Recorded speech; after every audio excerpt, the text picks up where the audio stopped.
Ketika kita melihara super red arwana, siapa sih yang nggak mau arwananya, terutama super red, itu makan udang. Udang itu banyak banget digemarin sama penghobi karena kemudahannya dalam memberi makan dan juga untuk menyimpannya juga jauh lebih mudah daripada makanan-makanan lain yang mungkin ada berbau yang tidak sedap. Halo, gue Arnold, kenalin gue dari divisi keeping dan groomingnya Micred Collection dan Trust Aquatics. Pertama kita opening dulu. Halo semua sobat ikan, balik lagi bersama gue Arnold di micred.vlog.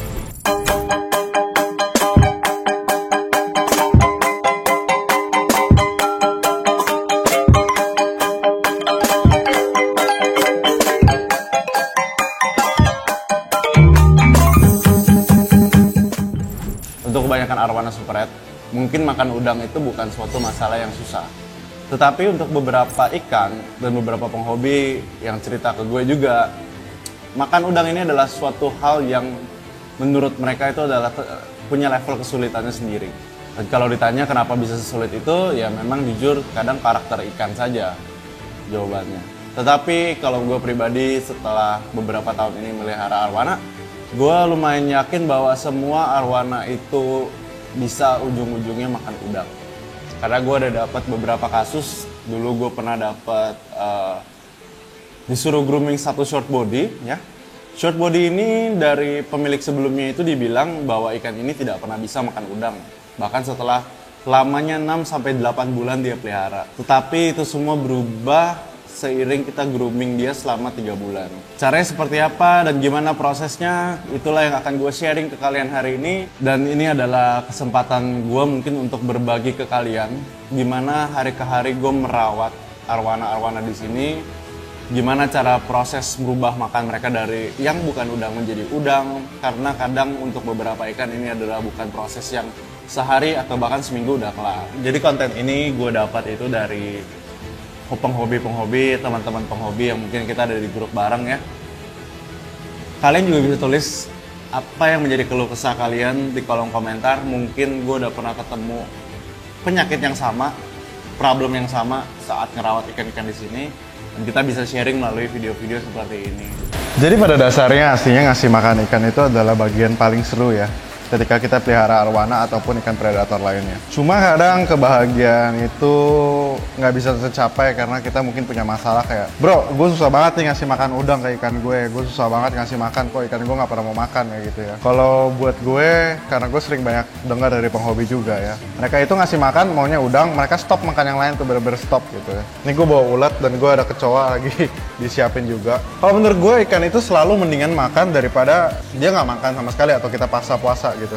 Beda kasus ketika emang ikan ini bisa makan apa aja dan emang ada ikan berkarakter seperti itu gitu loh. Menurut gua kalau kita sebagai owner dari arwana ya, terutama super red ya, karena selama gue pelihara ikan arwana lain, mereka itu nggak terlalu punya masalah untuk makan apapun gitu. Kalau super red ini kadang antik gitu, gue bilangnya ya. Ada super red yang emang bisa makan apa aja, ada super red yang nggak mau makan apapun bahkan. Contohnya kayak ikan ini bagus sih, sejujurnya bagus banget. Tetapi kalau kita kasih udang nih ya gini, nggak dilihat. Tapi kalau menurut gua apakah itu sebuah masalah? Enggak.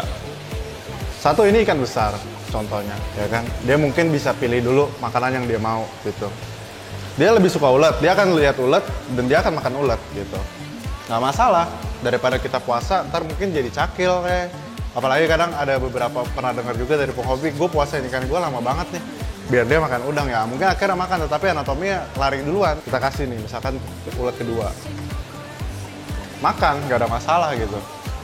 Apakah nggak apa-apa makan ulat terus? Makanlah ulat sampai emang mentalnya kebentuk untuk makan gitu. Sampai itu benar-benar jadi suatu kebiasaan.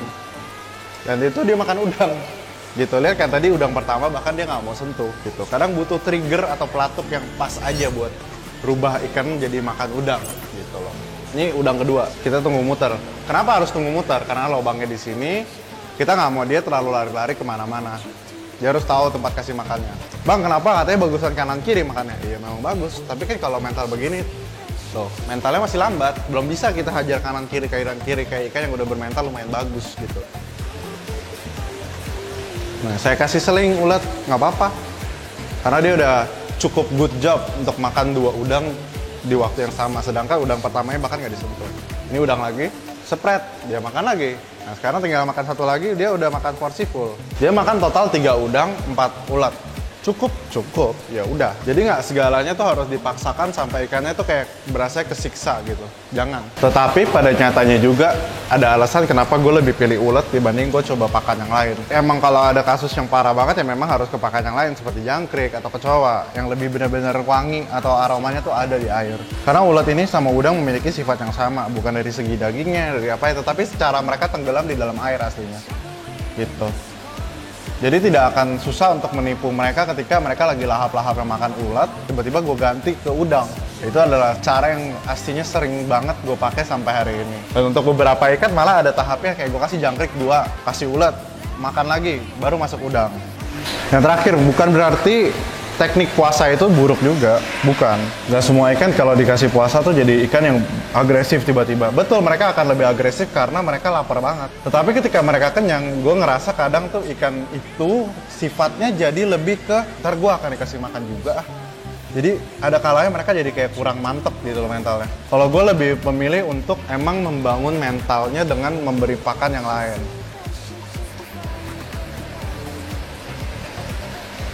Gitu. Puasa boleh gak? Tetap boleh, nggak masalah menurut gua.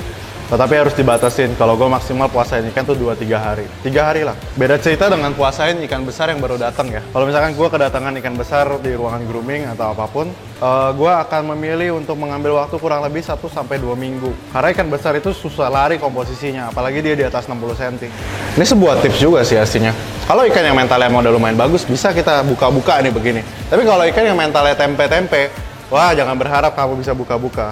Yang ada loncat jingkrak-jingkrak dia. Itu. Sini. Udah. Tapi ya ini semua pelan-pelan fasenya. Jadi jangan kita paksain ikan kita biar cepet-cepet jadi, cepet-cepet makan, cepet-cepet ini, cepet-cepet itu. Karena kita sebagai manusia pun aslinya tuh nggak suka dipaksa atau didorong terlalu keras kan. Jadi ada batas kita dorong di mana gitu loh. Ini gua akan kasih contoh lagi. Jadi ini namanya kebo. Kebo ini di masa transisi dari musim panas kita ke musim hujan, dia kemarin kena jamur dan dia lagi recovery sekarang mentalnya. Karena akhirnya habis kena obat kan. Kemarin gue coba beberapa hari udang dia nggak mau, ya udah hari ini kita kasih ulat. Nggak masalah. Yang penting dia ada isi tenaga dulu. Karena ketika dia puasa, waktu kita obatin, pasti ada penurunan nafsu makan. Terutama udang itu adalah mungkin satu pakan yang agak susah untuk mereka balik.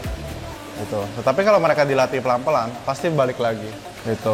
Ini kebo ini, puji Tuhannya kemarin dia dapat juara 2 ya di Indo Dragon Championship 2. Nah kita ini nggak kasih makan ataupun kita training agresif gitu pulang-pulang, nggak. Karena sekarang fase kebo ini pelan-pelan, ya kita pelan-pelan aja, kita ikutin dia. Udah training belum kok dari Indo Dragon? Belum. Nggak apa-apa tuh, nggak apa-apa.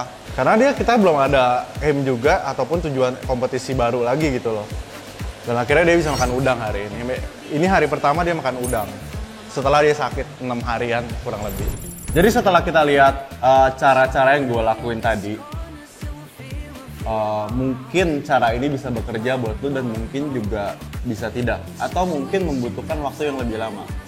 Gue nggak bilang di tempat sini itu berubahnya itu bisa cepat, nggak juga. Ada beberapa ikan yang memang keras kepala, tidak mau makan udang sama sekali, dan akhirnya emang kita harus berproses cukup lebih lama daripada teman-teman yang lainnya. Dan apakah itu masalah? Enggak. Yang penting mental mereka dan kestabilan mereka tiap hari itu on point gitu. Itu yang paling penting. Jadi mungkin kalau saran gue, kalau kalian juga mau memicu ya, misalkan kalian lagi pakai teknik puasa nih, puasa udah 2-3 hari. Selama 2-3 hari itu masukin aja kayak Arovital. Saya bisa rekomen ini buat penambah nafsu makan dari Tetra. Tapi ini barangnya cukup langka. Ada barang substitusinya yaitu Azu Plus, ada Arwana Vitamins, dan Pil Hobby yang terakhir. Nah, tiga vitamin ini aslinya isinya kan vitamin B12 yang digunakan aslinya untuk menambah nafsu makan ikan. Jadi mungkin bisa berfungsi dan bisa membantu menjadi pelatut biar kalian bisa arwananya seperti makan udang. Dan juga mungkin banyak perspektif berbeda di luar tentang bagaimana asli kita melatih ikan kita makan udang. Itu nggak masalah, karena keberagaman pengetahuan itulah yang membuat hobi ini seru banget. Jadi banyak jalan menuju Roma. Jadi kalian itu punya opsi untuk menggunakan berbagai cara. Oke, sebelum gue tutup, gue juga cuma mau bilang semua itu memang butuh waktu. Jadi jangan terlalu buru-buru atau terlalu dibawa stres. Kalau kita bawa stres, akan percuma juga. Itu nggak akan merubah ikan kita menjadi lebih tiba-tiba baik, tiba-tiba ABCD, enggak. Membawa stres dalam melihara arwana itu nggak bagus menurut gue. Menurut pengalaman pribadi. Jadi mungkin dari waktu ke waktu gue akan buat konten-konten seperti ini berdasarkan aslinya request kalian atau masalah yang sering kejadian. Dan gue akan coba semampu gue untuk sharing apa yang gue dapat selama 1 tahun kebelakang ini pelihara ikan-ikan di sini. So, sampai jumpa di vlog berikutnya dan jangan lupa untuk like, comment,